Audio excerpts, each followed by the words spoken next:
Welcome back, everyone. This week we're going to talk about corrugated cardboard, the implications that it has of the economy and by extension the stock market, and how that reminded me of some other offensive charts that I've seen. Well, by offensive I mean taken out of context or really not provided with enough detail and context. And what that reminded me of, and then we'll finish off with a few corrugated cardboard plays and the cyclicality of that industry and whether they're at a good buy point according to looking at a chart. Do your own evaluations and gauging them and cash flow multiples and such matters. I actually didn't know what I was going to do a video on this week.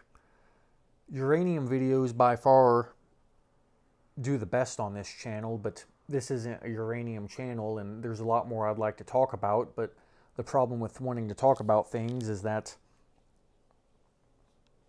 you need someone to listen. So if it doesn't get any views, then one might say, what's the point of talking about it? And the point of talking about it is because at least I'm listening, and I do these videos in part for myself because it is relevant to me that I articulate in detail and map out what it is I'm doing, and this keeps me accountable to some extent. But with that said, let's get into this. Been there, done that Capital. If you don't follow him, you should follow him. He says, this is bear porn chart crime. Bank of America's title is a lie. If a big demand spike reverts to normal, year-over-year growth turns from highly positive to negative. I can look at this chart and envision the more useful chart of absolute demand volume. By the way, we'll be looking at that. It looks benign, slightly below pre-COVID, and that it does. And it was this chart that I saw that inspired this video. So here's another way of looking at it. The industry shipments of corrugated boxes in billions of square feet year over year. Looks scary, doesn't it? It looks at the bottom of the chart. So the top of the chart. When things are at the top, they're happy. When they're at the bottom, they're not happy. That's the reductionistic modeling of the world that we're in, and that's because it has a lot of truth to it. So this is now worse than COVID. This is now worse than the 2012 hiccup, we'll call it. And it is actually worse than the dot-com bubble aftermath, which is to say that it's now the second worst it's been since 1997, other than the Great Financial Crisis. So, as I believe I talked about last week, you always have to ask yourself, what does this chart tell me? What doesn't this chart tell me? How could this chart present the information differently that would actually somehow tell me different information? And that's whether I present you with a chart or anyone else. So, here's that chart posted in the tweet. Cardboard box demand hasn't been this weak since Great Financial Crisis.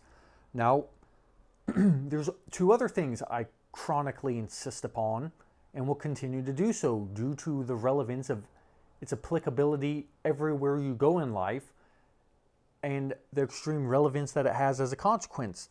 And that is that a criteria based upon adjectives is bound to be ambiguous, and you have to question the concept in a statement as much as the statement itself.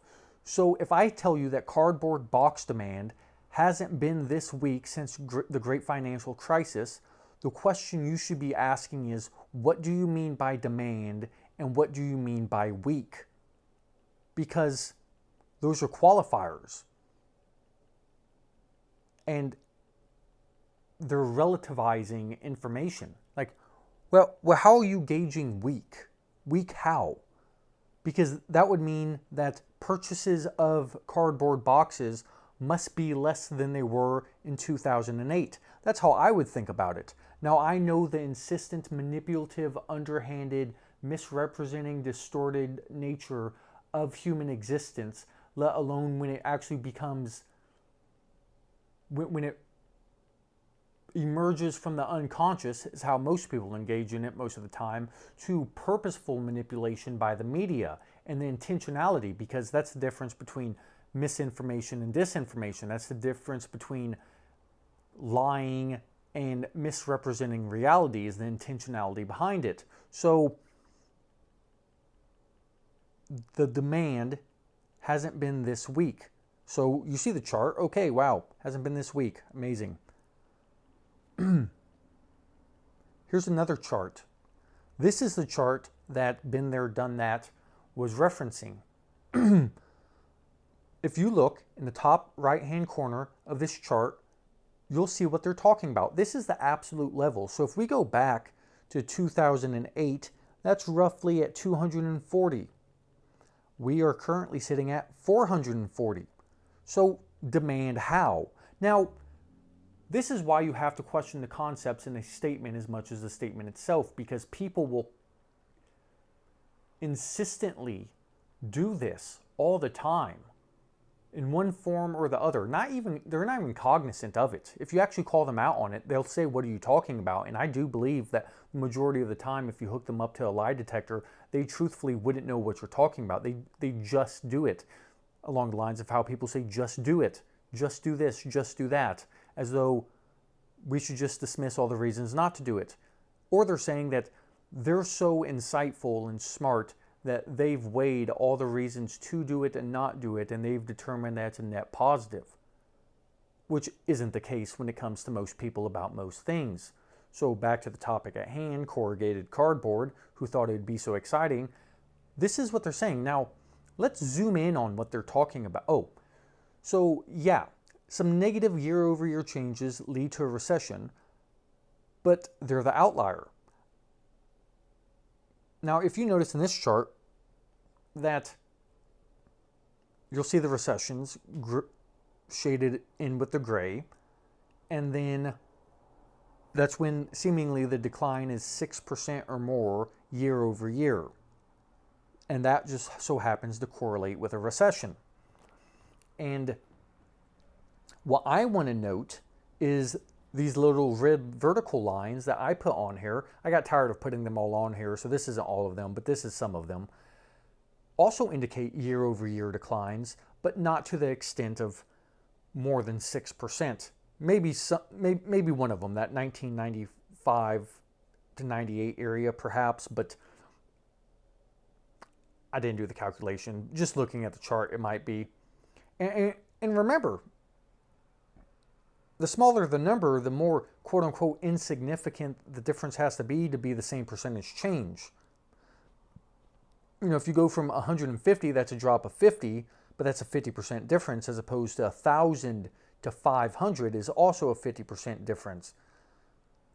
But that 500 number encapsulates five of the original set of 100. So the larger things become, you see this when they talk about the Dow's moved up 300 points, or the Nasdaq's down 300 points, or the S&P's up 300 points.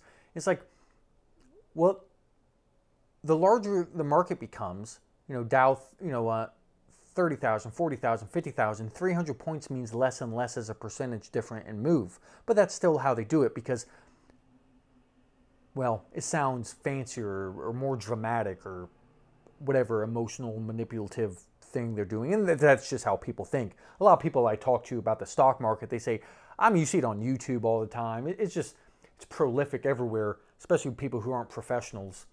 And they're always talking about, I made $100, or I invested $100. It's like, or I made $100. It's like, okay, that tells me nothing. Like, what did you make in percentage terms?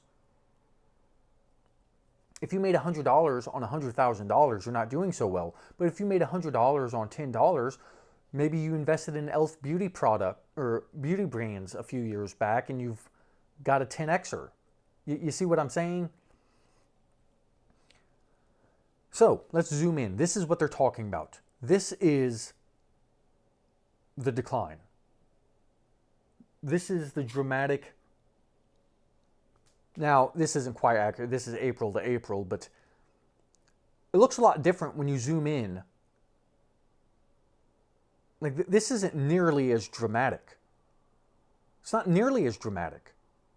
Now, this is how charts can lie. So I can present you two different charts that have the same information, the same data plots, so on and so forth. And you could say we're committing a chart crime because the y-axis, the vertical axis, doesn't start at 0. It starts at 420. So this actually looks a lot more dramatic. Just imagine if this chart started at 0 and inched up by a count of 5, like it does 420, 425, 430, 435. You get the point. Now just imagine if we started at 0.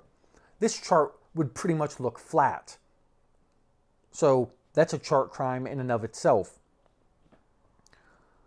Now, what this all reminded me of was, after this, we'll get to a few of the stock names. What this reminded me of was a couple months back, stock market participants, the financial markets, they always have this flavor of the week and then they forget all about it. Just like I don't hear about banks anymore. That was the catalyst to recession and despair and blah, blah, blah. And now no one's even talking about it. And now people's talking about we're in a bull market, plus 20% from the bottom. New bull, like in 2.5 months' time, we went from the beginning of the end to a new bull market. This is the manic depressive nature of many of the grifters and charlatans that I hope you don't watch, and if you do, you're well aware of that nature of them. So I'm not into slandering anyone, so I blocked out whose account this was. What did Warren Buffett say? Praise people in public, criticize them in private. So I don't want to be disparaging, and I also don't want to get hit with, I don't know, a lawsuit or who knows what. Even though these people should be, exposed, because they're grifters and charlatans. And by the way, this person that posted this, as you see, 460,000 views. They have hundreds of thousands of subscribers. They have paid services.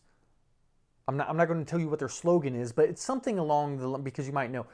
It's something along the lines of, we're going to tell you what Wall Street doesn't want you to know, and we're here to help and educate you. But enough of the time, which is practically any amount's too much, they post stuff like this, and then they don't elaborate in the comment sections. They don't use because now if you have a Twitter Blue, you can actually write paragraphs worth of information. I don't know if they're Twitter Blue, but I would imagine so.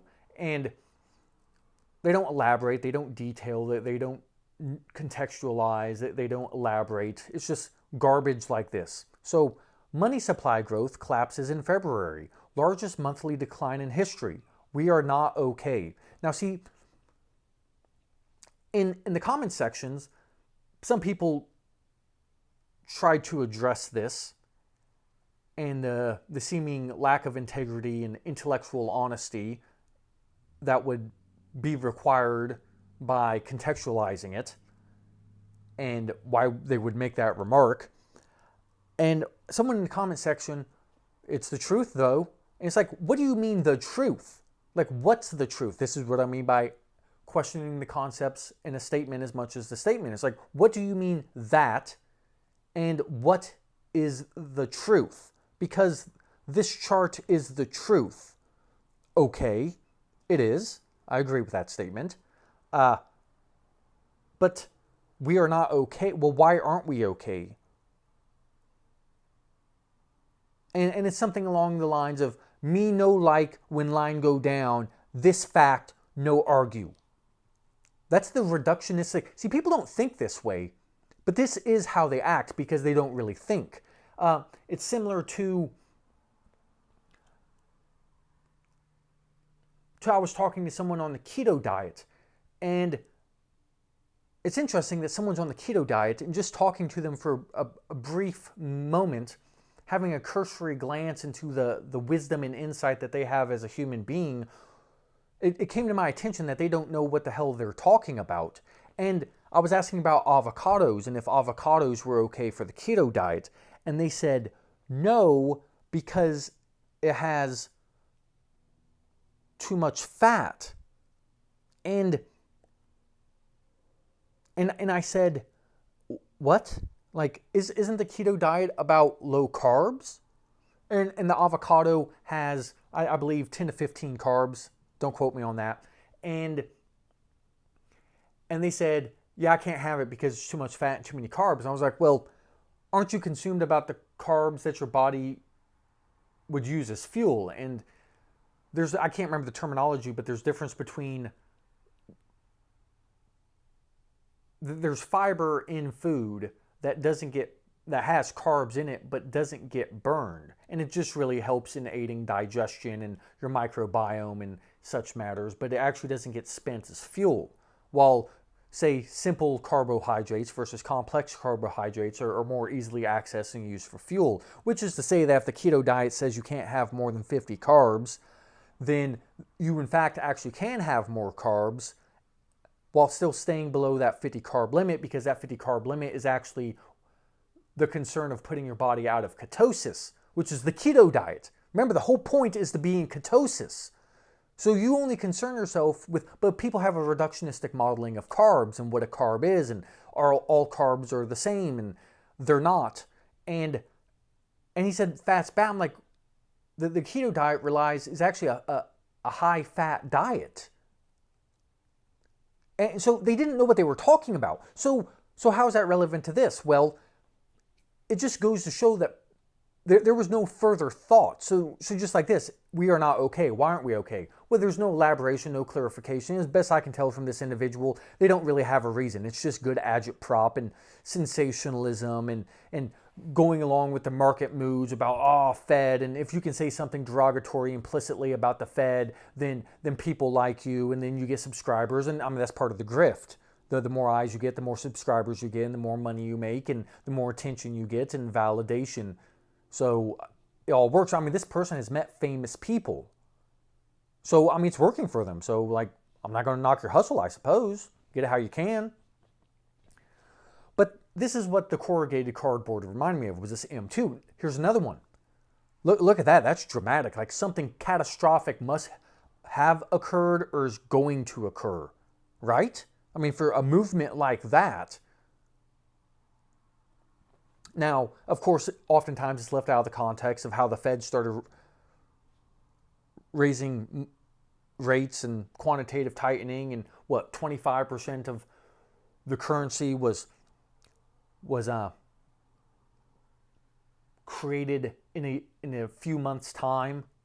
And this is what the M2 on an absolute level, just like the corrugated cardboard back in 08 was, let's call it 220, and then now it's at 440 off of its all-time high. Here we go, another absolute level chart of M2. Yet again, if you see in the top right-hand corner, this is what they're talking about. And if you zoom in, you can see what the fear-mongering, the agitprop, the shock value, the complete ignoring of the base effect and sensationalism gets you. And yet again, another chart crime because the y-axis, the vertical axis, doesn't start at 20. Yet again, if we went up in increments of 200, like the chart's doing, all the way from 0, this would essentially look like a flat line. Just like I almost assure you, in 50 years' time, this little hump right here is also going to look mainly like a flat line. If you don't believe me, look at the little drawdowns on the chart. You can see them. I mean, if you really zoom in, you can really see it, kind of, but not really, and you have no idea what it means. And then they talk about the velocity of M2 went down. But the velocity of money, so it's the rate of change that mattered. But, like, don't you think there's a correlation here? I mean, I understand the correlation isn't causation, but these two graphs essentially being the inverse of one another should allude to something. And they actually, by the way, posted this chart too at some time back. Interestingly enough, they said something, I believe it was an intelligent comment about this chart, and it got 0 attention.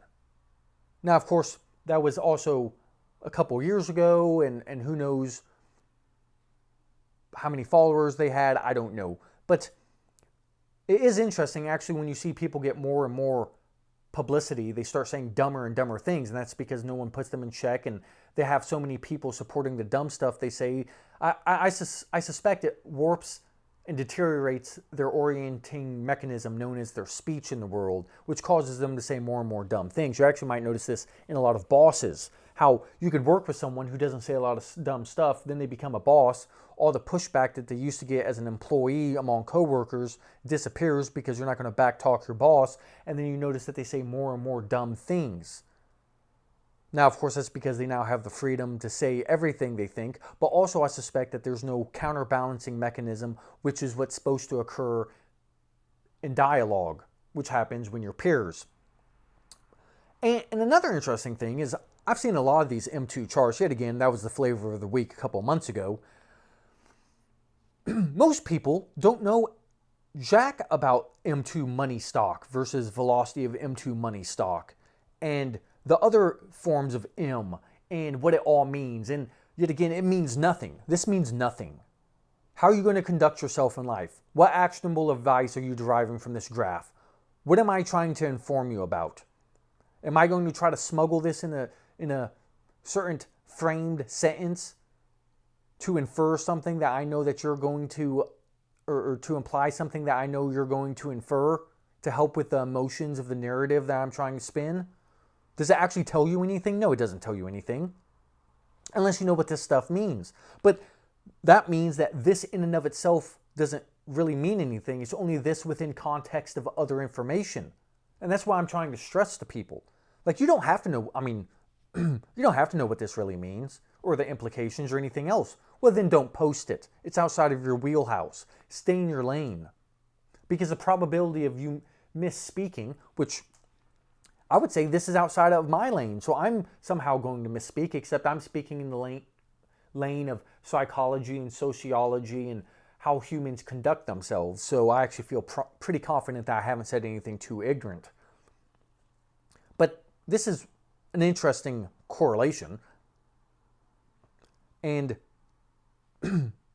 it's funny how so many people spoke of the velocity of money without talking about how it's been declining for decades. And then not too many people really spoke about the money stock, the M2 money stock, just the velocity. Well, one's going up and one's going down, and down equals bad, so bad equals more media coverage, so I'm going to talk about bad.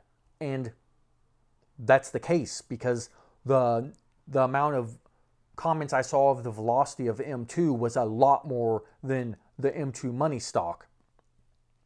So with that out of the way, let's get in a few plays. International Paper. They have a 5.83% dividend yield. And all I'm covering here are dividend yields and looking at the chart. Interestingly enough, when I saw the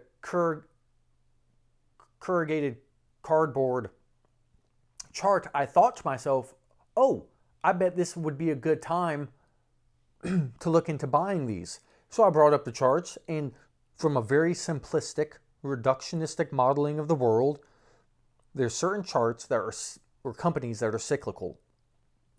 And you can just, using historical precedents, that isn't to say that the future is going to be like the past, but from a very simple starting viewpoint, you can say up, down, up, down, up, down, over 3 decades.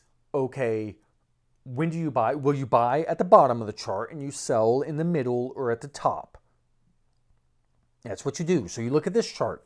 Okay, well, it's at the same price. You know, it's horrible. Some of these companies, it's at the same price it was back in like 1993, 92.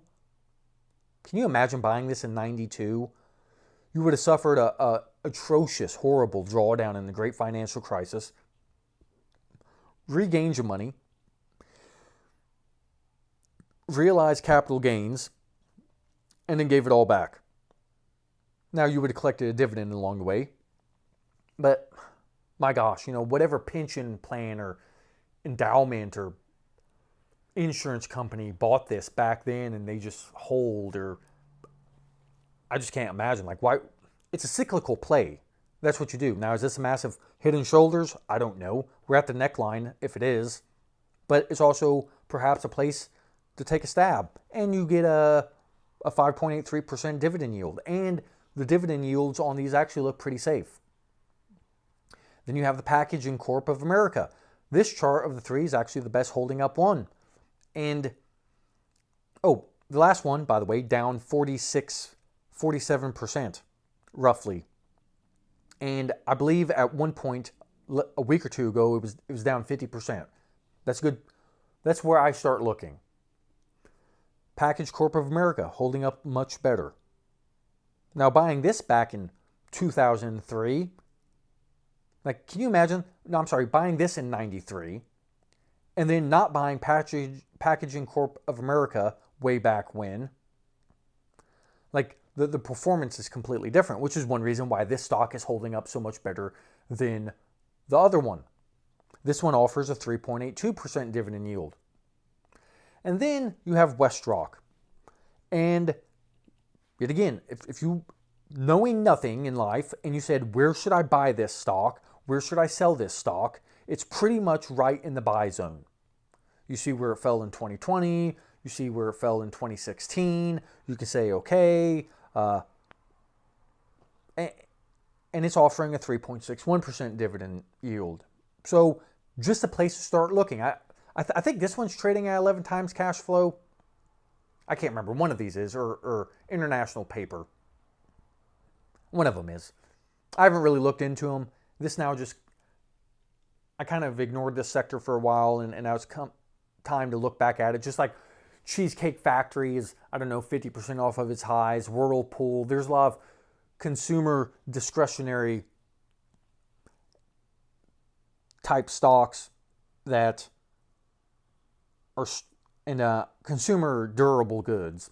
Durable goods, that's the word I was looking for. Those types of cyclical plays. You get in, you get out, you buy. Now, if there's something else better you want to buy that you have conviction on, then you probably should deploy your capital to that first, and whatever money you might have left over, because you can't over-position size, because you only want a particular company or theme or idea to be so much of your portfolio. Like I try to keep it around 20%. So maybe you're maxed out on everything else, and you can buy some of these for trades if you think things get bad enough and you're willing to sit through it, and so on and so forth. Just thoughts. And we'll finish with portfolio update. I hit the $1,000 mark this week. Now, remember, I had $42 a week, so that helps, along with performance of stocks, which you can see isn't the greatest. Now, I base everything off of percentage, because this is the problem with small portfolios, especially at first. But a point of this channel was to show how you can start with a small amount of money, a cup of coffee, pack of cigarettes, a 6-pack of cheap beer, however you want to mentally compartmentalize it, and slowly over time build up and do something. And that's what I'm doing. So no, it's not impressive. You see Tidewater, best performer, up 19%. You know what? That's pretty good returns for a year. We're only in June. Who knows? Maybe it's down 50% by December, or maybe it's up 100% by December. But you see 19%, you're like, wow, that's doing pretty well for a 6-month time span. But then you see I've made $7. You're like, who gives a shit? $7. That's the wrong mentality. You cannot have that mentality. I honestly don't care at all of the dollar gains or loss. I only care about percentages. You'll never, well, never say never. You will almost never hear me talk about dollar gains or losses. I do it's percentages. Percentages. For so many reasons. Both because, say this is a $100,000 portfolio, and I'm up $7,000 on Tidewater. At some point, you're going to come across a position you're going to lose $7,000. And then you're going to say to yourself, you know, I could have paid off the rest of my car payment, but I lost $7,000. you're going to start having that in your head, and that's not going to work well for you. Same thing for if you're up $7,000, you're like, man, I could pay off my car if I cashed out now. It's like, that's the wrong way of thinking about it. You're never going to realize good gains, strong gains, sustainable gains, gains that make up for your losses, thinking that way. There's many reasons. Maybe I'll do a video on why I primarily only operate in percentages. And the example, let me give a quick example here. I think I've talked about it before, about how my local newspaper was years ago considering, or the baseball stadium was considering either making a peanut-free zone or making the whole stadium peanut-free. And it said over 1 million. So I've always thought like this, by the way, before I ever got into the stock market or anything. And it said over 1 million Americans allergic to peanuts. The United States population was 350 million people. And I thought to myself, and by the way, this is also why earlier I talked about facts. These are the facts. The M2 chart is facts. You can't argue with it. That's the funny thing about facts. So it is a fact that over 1 million people are allergic to peanuts. But what does that fact that 1 million people, oh my gosh, this is such a big deal. It's like, why didn't they say 1/3, or why didn't they say less than 1/3 of 1% of Americans are allergic to peanuts? Because that's also a fact. Now, hopefully you know why. Because it hits differently. You hear it differently. It means something to you. That fact goes right in your brain, and then you already derive an outcome. That's the deriving an ought from an is. Once you hear the is, the fact, it goes into whatever biased, unconscious filtering mechanisms you have, and then you pop out an answer. So I can manipulate you and your behavior by giving you certain facts, a constrained set of facts presented and framed a certain way. And that's really worthwhile to know. So same thing. You make $7,000 or you make, I don't know, let's just call it 20%. Okay, you think 20%, you're not like, I could pay off my car payment. You hear $7,000, you hear, I can pay off my car payment. They're both facts, but you hear them differently. So I guess I'll digress from there and say I hit the $1,000 mark on my account. Things are going well enough. Last week, June 1st and June 2nd, my portfolio was up. Maybe I already talked about this. I think I might have. They were the biggest daily gains I had this year. I was up, I think it was like 3.75% and then like 2.5% or something like that. There were big day gains brought to me much in large part by uranium going up. It really spiked hard there. And I went from being down 10% to being, well, currently up 2.66%. And I mean, just in a couple of days, I've tried to stress to you all in prior videos about how a lot of these names I'm playing with, they might not do anything for months. And then they'll do a lot very quickly. And that's what happened. Now, that's both to the upside and the downside. So let's not forget that. In this case, it was to the upside. And at one point, everything was in the green. Valaris and Transocean are acting like dogs and falling behind. And what happens many of the weeks this year is they do well, they pop on Monday, and then they just kind of wither away and taper off for the rest of the week, leaving you at a loss. And, so be it. Transocean really hasn't gone anywhere in, 4 or 5 months. It ran hard. A lot of these names ran hard. Some of these names, the offshore oil names, ran hard in January. January was my best month, 15%. And then I've had a lot of negative. I think every month has been negative since then. But by the way, so a small account. Let me touch upon this. This is maybe the most important thing of the video. So the way you calculate returns, hedge funds do this, it's how I do this, this is the way you do it. When you have additional money coming in, the way you calculate returns is by time-weighted average rate of return. And I'm not going into the calculations and how it's done. And Investopedia has it, time-weighted average rate of return. That's how you calculate it.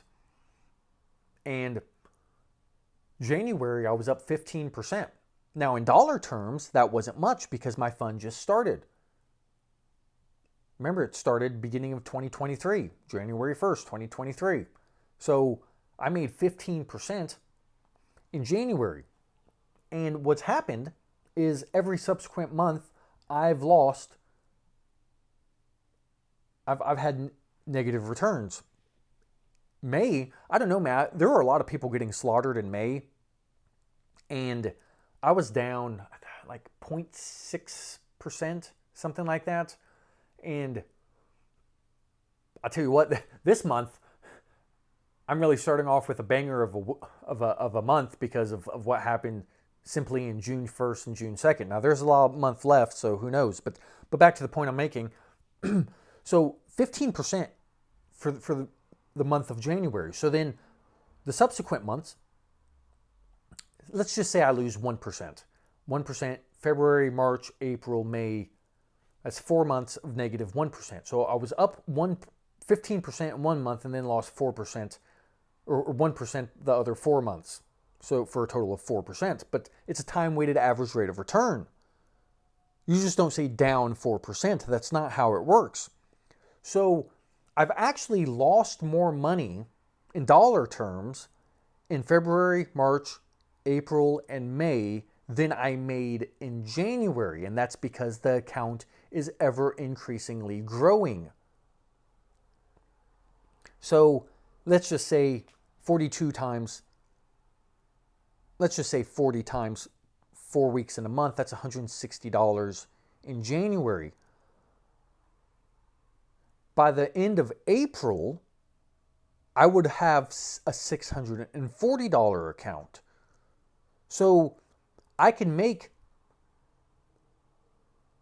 say, if I made 10% in January on a $160 account, that's $16. But if I lost 10%, let's say in April, of a $164 account, then I would have lost $64.